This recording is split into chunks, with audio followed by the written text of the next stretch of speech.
I like that we got through this quick because we got time to talk about ball head. Talk about Manu Ginobili is there with Kyle Korver. Yes.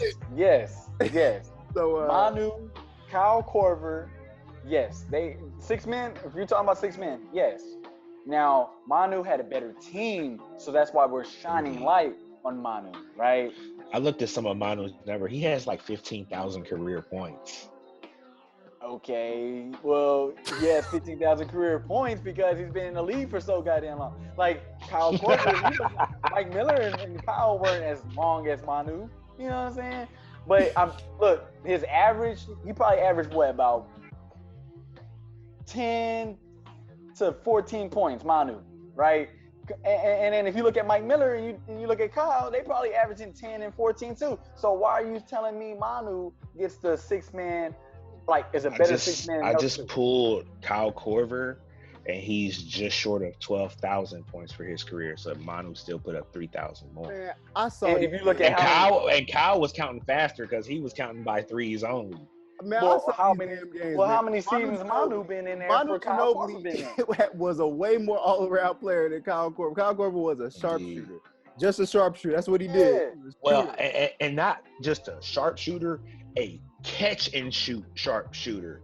Like Kyle Korver was not putting the ball on the floor at all, but I will say he was in that elite class of the Ray Allen catch and shoot. A lot of people don't give Kyle Korver that type of credit, but that's how lethal he was catch and shoot. So I get where Brandon is coming from.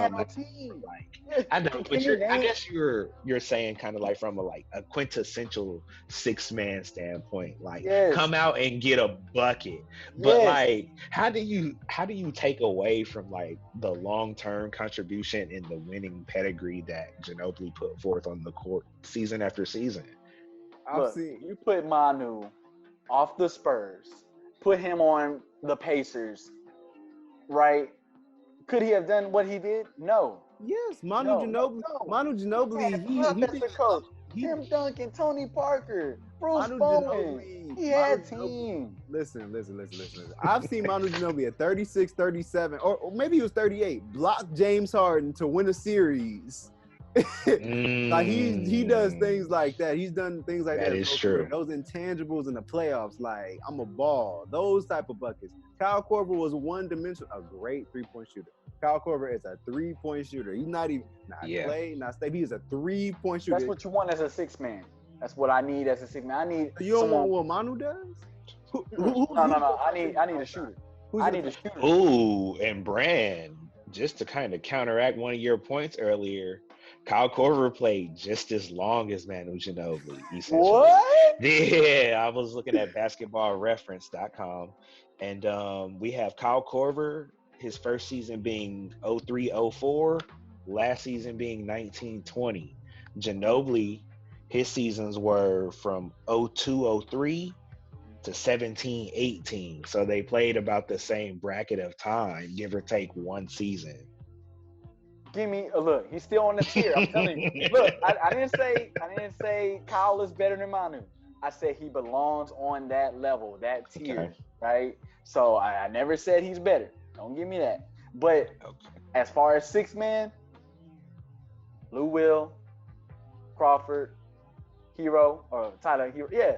And then you already got Tyler Herro. Yeah, I'm like, I do like Tyler Herro as like a 6-man, but like, do you remember what like James Harden did or what Jordan Clarkson is now doing? Like, and of course you said Lou Will. Of course you said Lou Will. James has been a 6-man. He was a 6-man just as long as Tyler Herro. Maybe longer. Tyler Herro been a 6-man for what, 2 years? Hey man, Tyler Herro is a bucket though. James was off the bench maybe 1 year in OKC. 1 year. 2, 3. What? 2, 3. 2, 3, yeah. 2, 3. Because that's why they were like able to not pay him. Then he left to get paid. You know how it go. Right. Longer than Tyler. James was off the bench longer than Tyler Herro. Because James won 3 years, yeah. It's gonna be Herro. Look, he up there with Jamal Turok, Jamal Crawford, Lou Will. Come on. Hero. I don't think Tyler Herro gonna remain the 6th man long enough, to be honest. I agree because I agree. Well, if he leaves, he has to leave Miami for that to happen. If not, he's 6 man. He only. I don't think he has to leave. I don't even think he has to leave. I think he honestly, based off of whatever his contract situation is, he could just wait his turn because Kyle Lowry is getting older in age to where it'll get to that clear point to where you no longer have to bring Herro off the bench. You're like, Kyle's main value now is defense and heckling, and then still coming out for like a quiet 12 points and 9 assists, 8 assists. But Herro is now like the form of loud buckets, as they call it, where it's step back, it's pin downs, it's ISOs. And sure, he averaged 20 a game off the bench this year, but he's shooting like a starter. He's getting probably 17, 18 attempts a game. So like the offense is flowing through him, and ultimately it'll make sense to bring him to be the starter. But would he be a point guard, a shooting guard? What would he be classified as?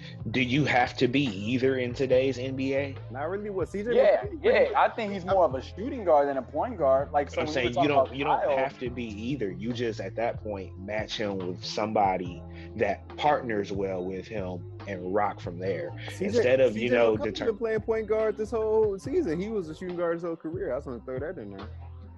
I didn't know he was actually playing point guard this season. Yeah. But I mean, ultimately, because when it's him and Dame, who's the one, who's the two? Does it really matter? No, Dame is the one. No. Dame has better handles than CJ, so that's probably why CJ is the number 2. Yeah. Well, I can't even say Dame has better handles. I would say Dame has better playmaking, but CJ's handle for creating, CJ get active on you and then pop up and pull up in your face. Right. Right. CJ is actually maybe a little more disrespectful sometimes than even Dame, because obviously Dame will produce, depending on most nights Dame will produce more points, right? And maybe logo shots, but something about CJ, real up close and personal, something about the mid-range buckets kind of hit different. Because when you get to the mid-range bag, you really get tapped somewhere. Like, you trying to guard the mid-range, but you don't want to give up the layup. You don't want to give up a 3. So that's where it really get active in that mid-range area. It's like, that's where the bag really shows. That's why I love the mid-range. Shout out to the DeMars and the CJs, the Ingram. The Ingram just dropped 40 tonight. The Ingram, and I heard the stat tonight. They said that he was the 4th best shooter from the mid-range this season. So it still shows you that although the analytics are leaning towards threes and layups, there's still an effective portion of the court that if you use it the right way, you can still have a signature style game, because Brandon Ingram is still reminding us why he was a lottery pick, and not just a lottery pick. We're talking the very beginning of the draft. It's something about those what was I gonna say?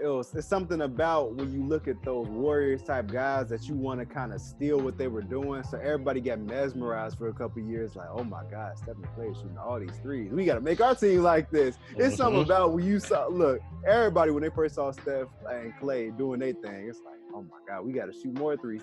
Threes beat twos. Right, threes beat twos. We need our big mans to start shooting threes. I'm like, no.